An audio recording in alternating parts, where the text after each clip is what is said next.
రాష్ట్రంలో మరో 3 రోజుల పాటు వర్షాలు కురుస్తాయని వాతావరణ శాఖ వెల్లడించింది. ఇక ఇందుకు సంబంధించి మరింత సమాచారాన్ని మా ప్రతినిధి జ్యోతికిరణ్ అడిగి తెలుసుకుందాం. జ్యోతికిరణ్, చెప్పండి, వాతావరణ శాఖ హెచ్చరికలకు సంబంధించి మీ వద్ద ఉన్న తాజా సమాచారం ఏంటి? రాకేష్, పశ్చిమ మధ్య బంగాళాఖాతంలో ఏర్పడిన అల్పపీడనం ప్రభావంతో రాష్ట్రంలో వర్షాలైతే దంచి కొడుతున్నాయి. అనేక జిల్లాల్లో భారీ నుంచి అతి భారీ వర్షాలు, అక్కడక్కడ అత్యంత భారీ వర్షాలు కూడా నమోదయ్యాయి. ఇంకా 3 రోజుల పాటు రాష్ట్రంలో భారీ నుంచి అతి భారీ వర్షాలు కురిసే అవకాశం అయితే వాతావరణ శాఖ ప్రకటించింది.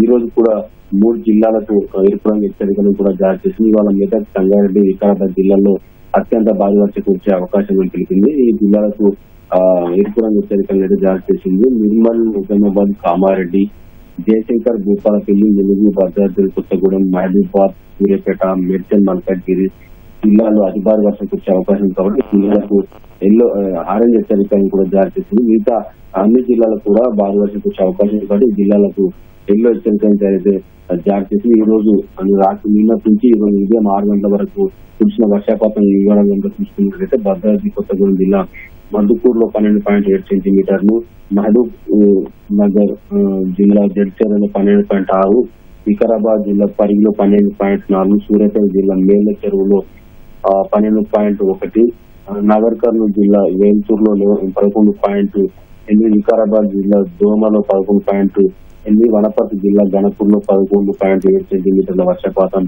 నమోదైంది. ఖమ్మం జిల్లా సదాశివం పాలెంలో 11.2 సెంటీమీటర్ల వర్షపాతం నమోదు. నల్గొండ జిల్లా గుండ్లపల్లిలో 10.5 సెంటీమీటర్ల వర్షపాతం, రంగారెడ్డి జిల్లా కొండూరులో 10.3 సెంటీమీటర్ల వర్షపాతం నమోదైంది. రంగారెడ్డి జిల్లా మహేశ్వరంలో 9.9 సెంటీమీటర్ల వర్షపాతం అయితే నమోదైంది. అయితే ఈ రోజు కూడా ఎరుపు రంగు హెచ్చరికల నేపథ్యంలో ప్రజలు అప్రమత్తంగా ఉండాలైతే వాతావరణ శాఖ సూచించింది. ఈ రోజు రేపు ఎల్లుండి 3 రోజుల పాటు రాష్ట్రంలో భారీ వర్షాలు కురిసే అవకాశం ఉంది కాబట్టి ప్రజలు అత్యవసరమైన తప్పితే బయటకు వెళ్ళొద్దని కూడా వాతావరణ శాఖ హెచ్చరించింది. ఇప్పటికీ అధికారులను కూడా అప్రమత్తం చేసిన పరిస్థితి. ఈ రోజు ఎరుపు రంగు, ఆరెంజ్, పసుపు రంగు హెచ్చరికలు ఉంటాయి. రేపు ఆరెంజ్, పసుపు రంగు హెచ్చరికలు మాత్రమే ఉంటాయి. అయితే 16వ తేదీన కాస్త వర్ష తీవ్రత తగ్గినప్పటికీ 15వ తేదీన ఉత్తర తెలంగాణ జిల్లాలో వర్ష తీవ్రత ఎక్కువగా ఉండే అవకాశం అయితే వాతావరణ శాఖ చెప్తుంది. రాకేష్, జ్యోతికిరణ్, భారీ వర్ష సూచన నేపథ్యంలో అధికారులు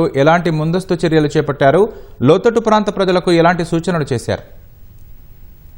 రాకేష్, ఏదైతే ఇప్పటికే రాష్ట్ర ప్రభుత్వం గుర్తించిన లోతట్టు ప్రాంతాలు ఏవైతే ఉన్నాయో ఆ లోతట్టు ప్రాంతాలకు ఇప్పటికే అటు హైదరాబాద్ లో కానీ అటు రాష్ట్ర నలుమూలలో కానీ ఆ సహాయక చర్యలు చేపట్టేందుకు అధికార యంత్రాంగం ఇప్పటికే అక్కడ మోహరించిందని కూడా చెప్పుకుంటే ఎప్పుడైనా ఏ క్షణమైనా ఏం జరిగినా ఎదుర్కొనే విధంగా అన్ని రకాల చర్యలు అయితే అధికారులు చేపట్టారు. హైదరాబాద్ లో చూసుకున్నట్లయితే ఇప్పటికే లోతట్టు ప్రాంతాలు ఎక్కడైతే ఉన్నాయో అక్కడ గుర్తించిన ప్రాంతాలకు ఇప్పటికే మాన్సూన్ వెళ్లి వర్షం పడిన క్షణం వెంటనే అక్కడ ఉన్న వాటర్ లైన్ ప్లాంట్స్ దగ్గర వాటర్ క్లియర్ చేసే పనులు అయితే నిమగ్నమయ్యారు. జిల్లాల్లో కూడా ఎలాంటి వాగులు, వంకలు పొందుపడుతున్న చిక్కుకున్నా కానీ ఆ లోతట్టు ప్రాంతాల్లో కానీ ఆ ప్రజలు వర్ష తీవ్రత ఎక్కువగా ఉన్నప్పుడు వాళ్ళని అక్కడి నుంచి తరలించేందుకు ఇట్లా అన్ని రకాల ఏర్పాట్లు అయితే చేశారు.